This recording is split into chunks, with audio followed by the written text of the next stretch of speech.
Greetings, everyone. Damien Dumar here for another episode of The Last Harvest with Damien Dumar, a podcast about the book The Last Harvest, authored by Lucien Mars. And the purpose of this podcast is to chronicle the events that are predicted in The Last Harvest as they unfold in real time.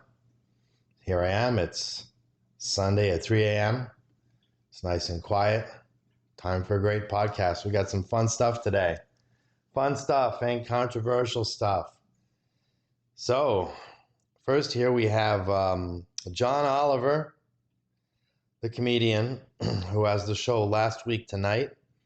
And he did a whole show on UFOs.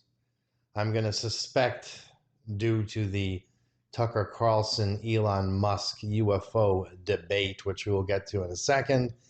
And I watched the entire thing, all 26 minutes and 17 seconds of it. And I think the most important part of it is what I'm about to play for you.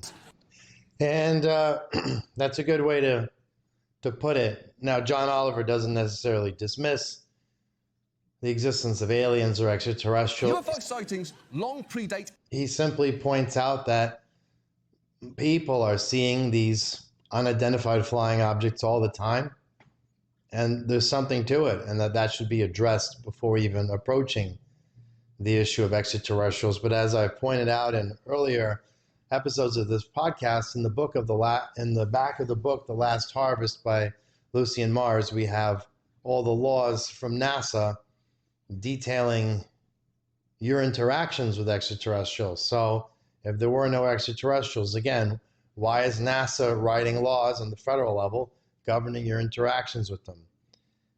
Now, speaking of what the F was that thing, here is a story about a possible UFO reported over New York's LaGuardia Airport.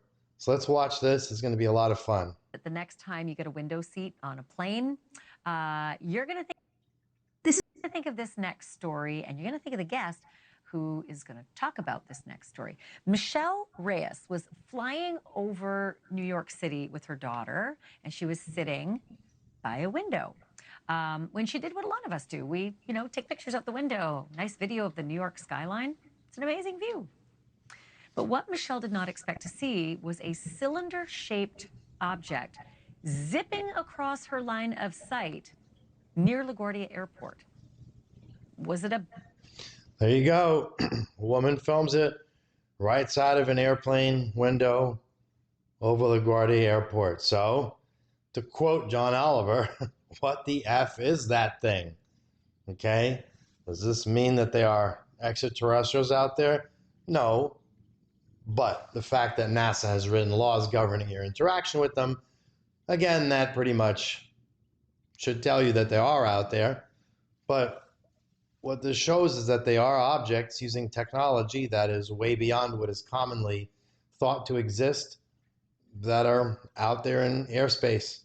And there are many pilots, as if one wanted to watch the entire John Oliver's special there, interviews with military pilots who are saying, yeah, I don't know what they are, but these things have technology that's way in advance of anything we've seen, and these are Air Force jet fighter pilots. So for those who are interested in knowing, most of these craft are not necessarily extraterrestrial. They are manufactured using extraterrestrial technology that was given to human beings in exchange for the governments allowing many of those same human beings to be abducted and experimented on or sold on the intergalactic slave market or even eaten. So real extraterrestrial craft you'll not be able to see because they don't want you to see it. And the technology is so far advanced than even what we see in these cell phone snaps that this woman or girl took on the airplane. So actual extraterrestrial craft is something that people haven't even really seen. This is simply primitive extraterrestrial technology that was given to human beings, and each country, whether it's Russia or America, has engineered craft based on this technology, and this is what you're seeing, in fact. Now here we have Elon Musk saying that Tesla will solve self-driving cars even if he gets, quote unquote, kidnapped by aliens tomorrow.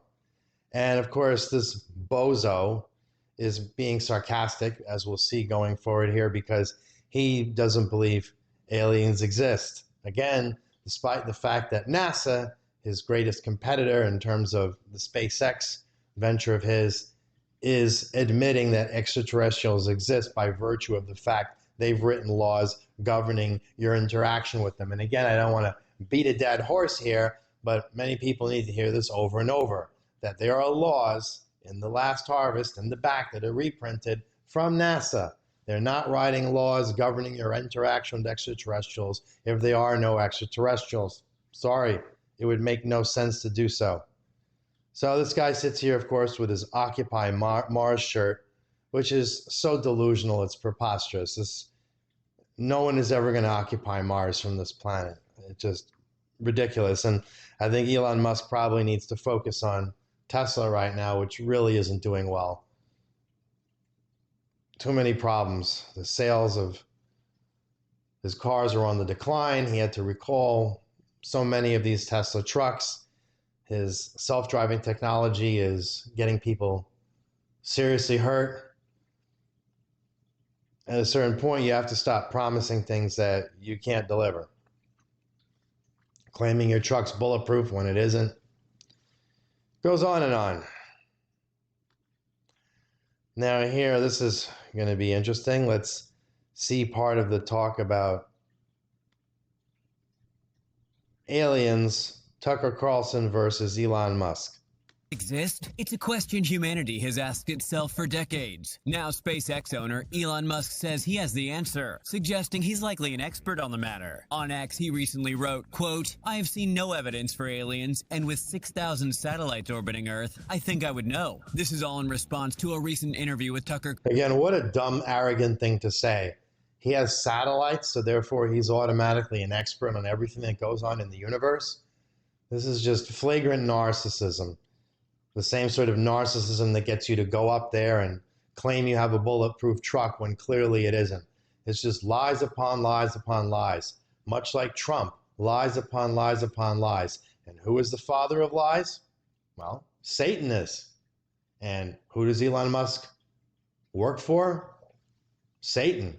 He advertises it with his cosplay outfits he wears. Just as Trump is possessed by Satan and is the Antichrist. Satanists all know this to be true. Don't you find it kind of interesting that both Satanists and Christians want Trump to be in office? Something to think about. Let's proceed. Carlson, as part of the Joe Rogan Experience podcast. During the interview, Carlson told Rogan that aliens are already here, adding, quote, "There's a ton of evidence that they're under the ocean and under the ground." Tucker Carlson's correct here. They are under the ocean and under the ground. And we'll get into what else is under the ground shortly. Carlson went on to say that they're spiritual entities. They're supernatural. They've been here a long time. Again, correct. He was unclear about what this evidence is or where it came from. Not an uncommon occurrence with regards to reporting from the former Fox News host. Meanwhile, SpaceX continues their extraterrestrial endeavors, with Elon Musk saying he is looking to have some 42,000 Starlink satellites eventually in orbit around Earth. Who cares?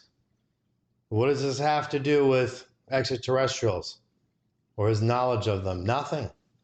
But what those Starlink satellites do have something to do with is all the chips he plans to implant into your heads and the heads of the babies that he's encouraging you to have.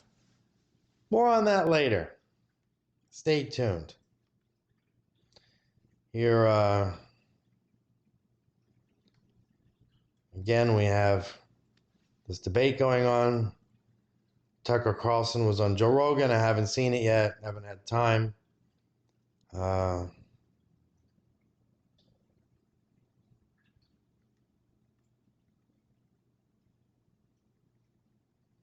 Again, it's in Elon Musk's interests, given his alliance with Satan, to have you believe that there are no extraterrestrials.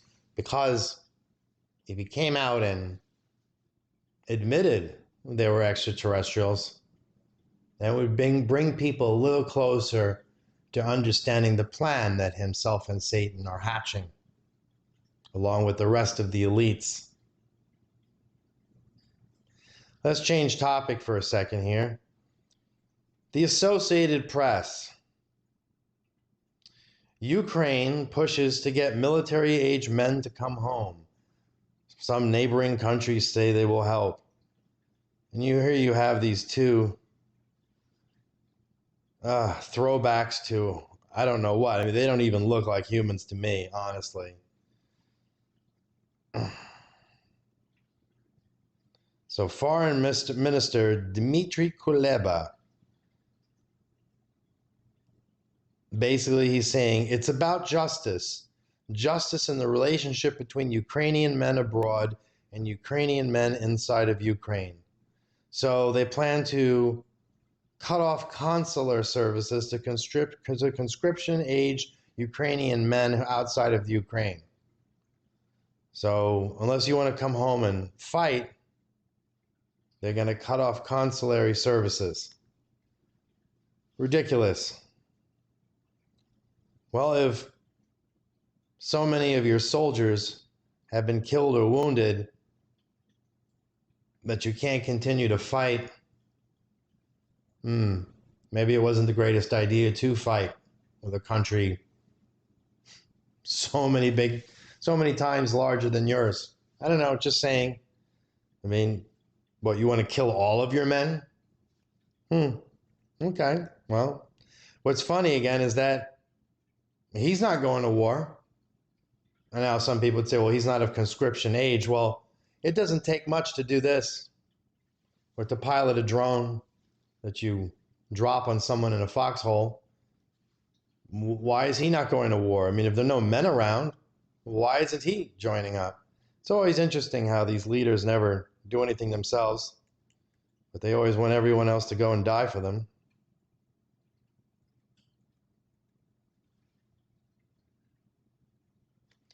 Here we go. Bloomberg News. Defense Secretary Lloyd Austin is set to announce on Friday the commitment of as much as $6 billion to provide Ukraine with weapons. Wow, $6 billion. Quite an investment in the Ukraine, yeah? But the question is, if they don't have any men to fight anymore, and other news stories, which I don't have here, but one will find on the internet, show that Ukraine basically is saying that it's almost over for them.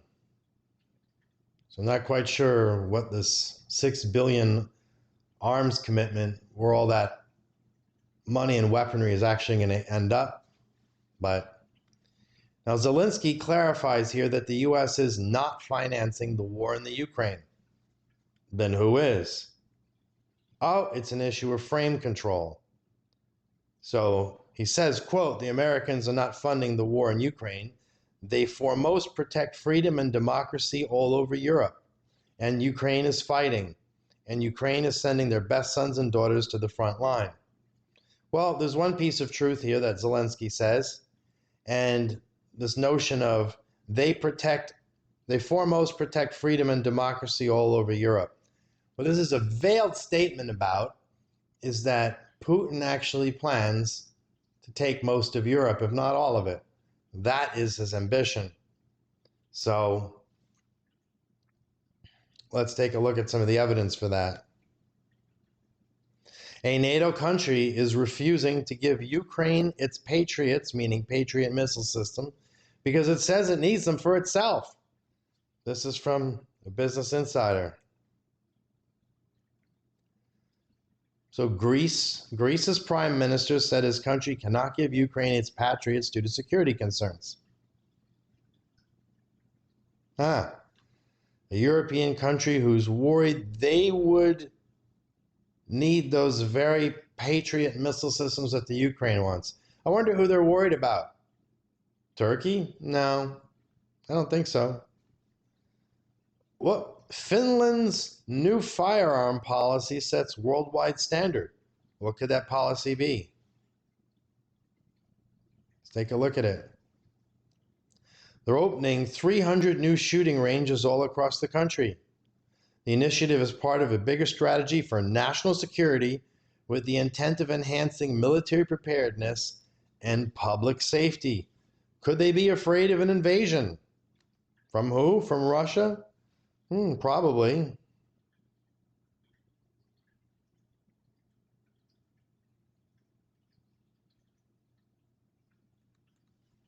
Yeah. The fact that Finland shares a border with Russia is a huge reason behind the decision. The new shooting ranges are intended to beef up the nation's defensive capabilities by facilitating more extensive training opportunities. So, Greece is worried, Finland's worried, Poland's worried too. Wow, what a shock. Poland ready for nuclear arms to, quote, avoid future like Ukraine, end quote. Poland is ready to arm itself with nuclear weapons as the country is looking to protect itself against a similar fate to Ukraine at the hands of Russia. Oh boy, Poland's President Andrzej Duda declared on Monday that his country is prepared to receive nuclear weapons on its soil in the event that NATO chooses to bolster its eastern frontier.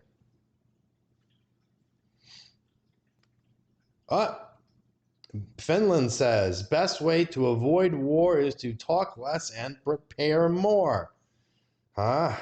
Boy. Sweden and Finland, as new members of NATO, are expected to play a crucial role in bolstering peace efforts.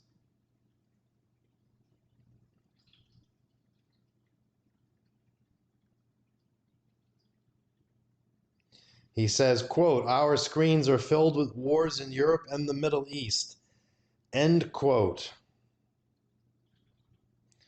Then he goes on to say, quote, Finland and Sweden have an important role to play in promoting peace, end quote, adding that, although it sounds paradoxical, it is exactly why we want a strong military and why we joined NATO.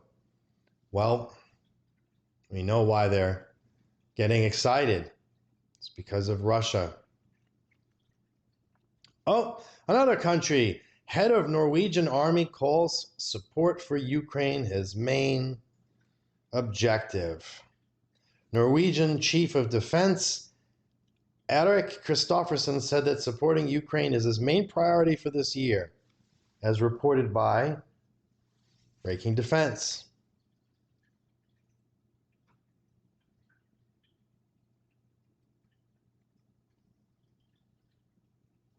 So again, just like NASA writing laws governing your interaction with aliens shows that something's up, every country in Europe getting nervous and ramping up weapons production and joining NATO and asking for aid and nuclear weapons and preparing for invasion should tell you something about the intentions of Russia, what they really are. Again, we're getting closer and closer. Now here's an article. The Associated Press again. Russian Defense Chief Shoigu meets with Chinese counterpart Dong in Kazakhstan. Let's take a look. Обостряется старая очаги напряженности. Российско-китайское военное сотрудничество – важный элемент повышения обороноспособности, поддержания глобальной и региональной стабильности. Регулярно проводим совместную оперативную боевую подготовку на суше, море и в воздухе. Успешно отрабатываем учебно-боевые задачи различной степени сложности. Прозвучавшие оценки современной международной. Практически ежедневно при молчаливом согласии Запада Киев применяет полученное от него вооружение для нанесения ущерба объектам. Well, if you read the subtitles, you can clearly see that Russia is gearing up for a conflict with the West, and they are enlisting the help of the Chinese, who, of course, would be more than happy to assist in a conflict with the West. We can see how it all begins to come together. Again, these aren't the words of Lucien Mars or myself. These are the words of all your leaders. Here we go. Russia getting together with North Korea.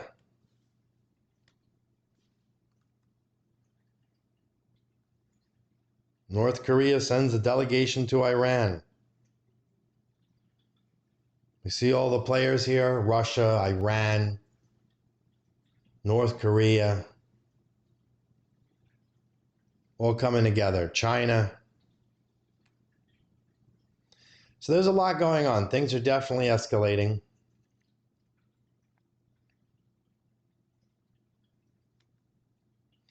Now here's an article from the Wall Street Journal. Civil war, in quotes, is more real than you suspect.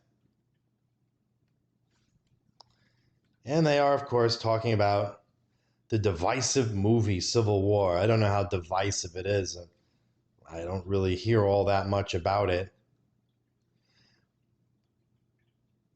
And in the first sentence, they say, at the climax of the divisive movie Civil War, American soldiers snake through the White House to hunt down the president. Okay, this is where the film is the most unreal. So when they say Civil War is more real than you suspect, this is the most unreal part of the film, because everyone knows that the president would not be hiding out in the White House in the event of a civil war or a nuclear attack or any sort of event like this. No, they would be inside the DUMBs, the deep underground military bases. So the question is, well, what is the importance of these deep underground military bases? Well, not only are they a place for the elite to hide out in, which is why individuals like Putin don't seem to be concerned about nuclear war, even though he has children, because from the point of view of the elite, they'll just be hiding out under the ground, safe and sound, snug as a bug, or so they think. So these deep underground military bases are also very important because in the Bible, we all are familiar with the story of the Great Flood and Noah building the ark, and that the world was destroyed at the time by water. Well, in the Bible, it also indicates that in the future, the next time it happens, the world will be destroyed by fire, whether that be by a massive solar flare, whether it be by a nuclear holocaust, whether it be by an asteroid striking the planet. It's going to be by fire. And what is the best way to avoid this? Well, the ark is not going to be a boat, but the ark is going to actually be the deep underground military bases. It's really the same idea. History repeating itself. And this is the area in which the film Civil War is completely inaccurate. It just would not be a scenario where the president would be hiding out in the White House like some sort of sitting duck. No, that would not happen.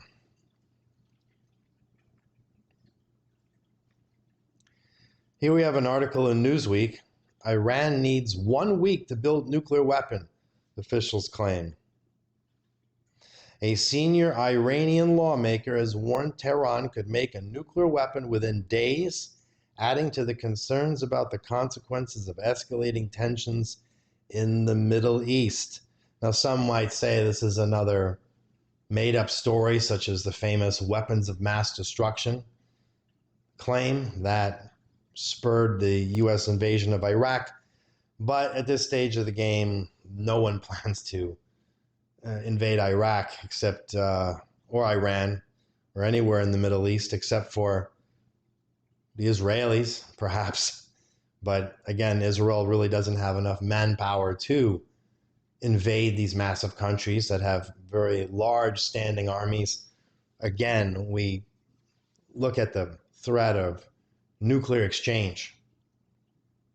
whether it's by Israel, who already has plenty of nukes, or Iran, who could build a nuke in apparently around a week. At least that is what is claimed. As we know, Iran and Israel are already at it with each other. Both sides are attacking each other, but with non-nuclear munitions. What will happen when it escalates? The Bible's very clear in the book of Revelation that the Battle of Armageddon occurs in the Middle East. We see everything coming together at once. It's very nerve-wracking.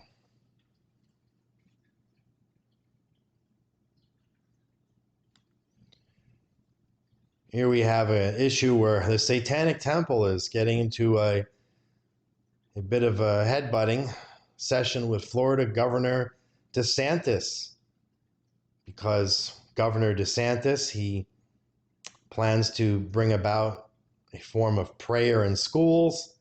I believe he is calling it a new chaplain program signed into law. This is sort of ironic because there is an issue here in the Constitution of separation of church and state. And as I've covered in past episodes of The Last Harvest, it is the goal of Project 2025 by the Heritage Foundation to get rid of this idea of separation of church and state and to create a Christian fascist theocracy in the United States and drastically alter the balance between the legislative, the executive, and the judicial branch, giving the executive branch, i.e. the president, almost dictatorial powers. And of course, Donald Trump is totally behind this and is riding on their support and the support of Christians everywhere. So in a way, Florida Governor DeSantis, he brings this upon himself by, again, promoting this idea of getting rid of the separation of church and state. So I find it a little bit ironic. Again, the only people dumber than Christians are Satanists. And ironically, both Christians and Satanists both want Donald Trump. You can think what you like about that. I know a lot of Trump supporters get very angry when they hear me say this, but it is what it is, and they need to know.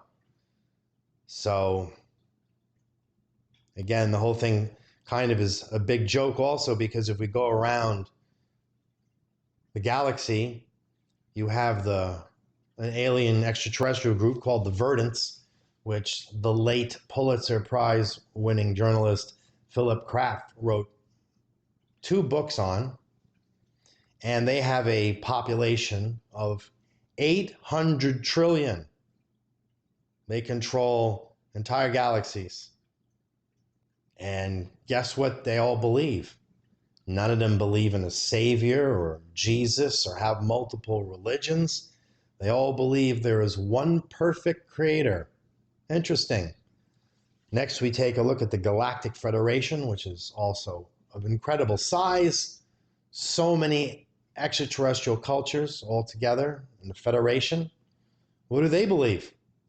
There is one perfect creator. Again, no Jesus, no Mohammed, no Buddha, none of that. Next, we take the reptilian Siakar Empire. Massive empire. What do they believe? Same thing. There's only one perfect creator. How interesting. Should tell you something. But human beings have all these crazy ideas, and where did they get them from? Now, the only extraterrestrial group out there that will say otherwise, at least to human beings, are the Greys. They'll tell you it's all source and oneness, and there's no creator. There's just this energy, this natural force. But they know there's only one perfect creator. They just like to lie to humans because it's in their best interests. So, something to think about, something to snack on mentally. When one sees articles like this, how foolish all of this really is. Another thing, Business Insider here, Elon Musk is throwing the distant dream of a sentient, basically it's a robot called Optimus, at shareholders.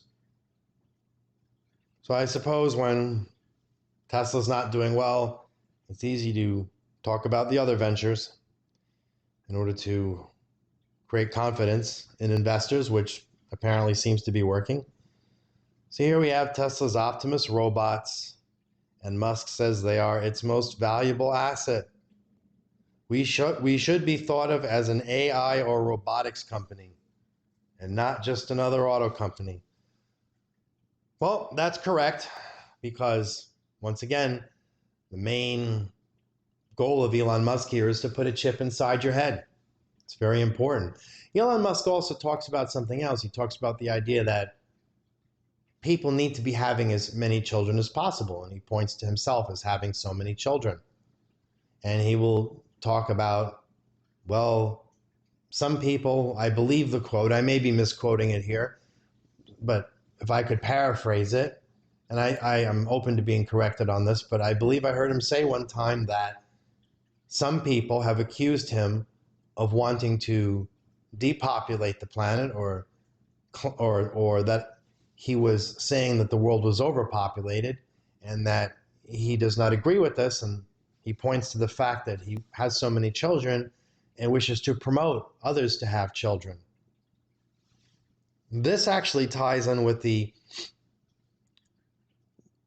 program now to ban abortions and take away the rights of women, or even if a woman is raped or has been a victim of an incestuous relationship, she's not allowed to have an abortion. So some may point to that and say, well, if the elites are so interested in depopulating the planet by 90%, as is demonstrated over and over in their own words in The Last Harvest by Lucien Mars, again, not the words of Lucien Mars, the words of your own leaders, then wouldn't it be contradictory for at the same time them to promote a baby boom by banning abortions, and Elon Musk coming out and saying that you need to have as many children as possible, and to talk a lot about the great replacement theory?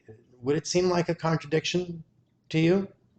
On the surface it would, but if you look under the surface, and I mean that quite literally, under the surface of the planet, and the DUMBs, the deep underground military bases where the president would actually be hiding out in case of a civil war, what's really going on under there? Well, as Tucker Carlson said, extraterrestrials are under the earth. And that is true. The Greys are inside this planet. So why would they suddenly want all these babies? What do you think they plan to do with them? Well, as is pointed out in The Last Harvest by Lucien Mars, the plan of the elite, who are under the control of the Greys, is that after you carry out your plan of global genocide of 90% of the population, you need to hybridize the survivors and turn them into slaves. And ideally, the best way to go about hybridizing, the most efficient way, the way that produces the highest quality hybrids, is to hybridize from infancy on. And this is actually where a lot of Elon Musk's chips are going to end up. This is the ugly truth, and military remote viewers have confirmed this. Whether one believes it or not, this is what they say. So that is why the elites, such as Elon Musk, are promoting having as many children as possible. This is why there's suddenly this drive to ban abortions in all situations, because time is running short and they need as many infants as possible. Because otherwise you carry out genocide and then you have no one to hybridize. That's not going to work out well. The plan needs to come to fruition, and people need to know that this is what it's about. It's all tied together. So don't fall for it. Wake up. As a final humorous story, here we have, there is a flame-throwing robot dog that can shoot fire up to 30 feet, and it goes on sale in the US online for just under 10 grand. you can buy a flame-throwing robot dog. It's capable of shooting jets of fire up to 30 feet. It's designed by Ohio-based firm Throwflame. It's not advertised as a weapon, and the manufacturer is suggesting possible uses include wildlife control, snow and ice removal, and general entertainment. Wow. It's the world's first ever flame-throwing quadruped robot dog capable of delivering on-demand fire anywhere. I think Elon Musk may be a bit jealous of that. This is a lot cooler than a self-driving car or a robot to work on an assembly line. I think I also want my very own flame-throwing robot dog. I suppose it's legal to buy, but I'm sure if one operates it out on the street, one will incur an enormous amount of civil and criminal penalties. It also uses a laser sight, flashlight, and light-sensitive mapping capabilities to operate at night. Look at this thing.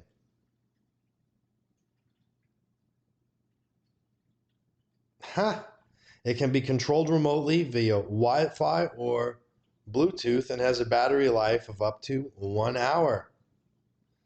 Well, somehow I have a feeling they're going to be shipping them to the Ukraine.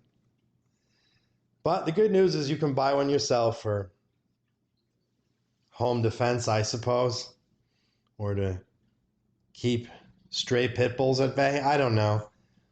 But I don't know how long this will last for. Somehow I think the ATF may have something to say about this. Although I'm not sure if a flamethrower is classified as a firearm.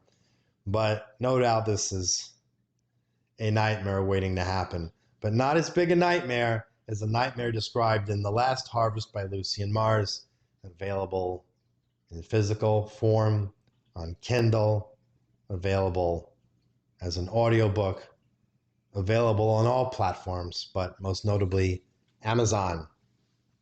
So I would suggest that everyone go and get themselves a copy of the book.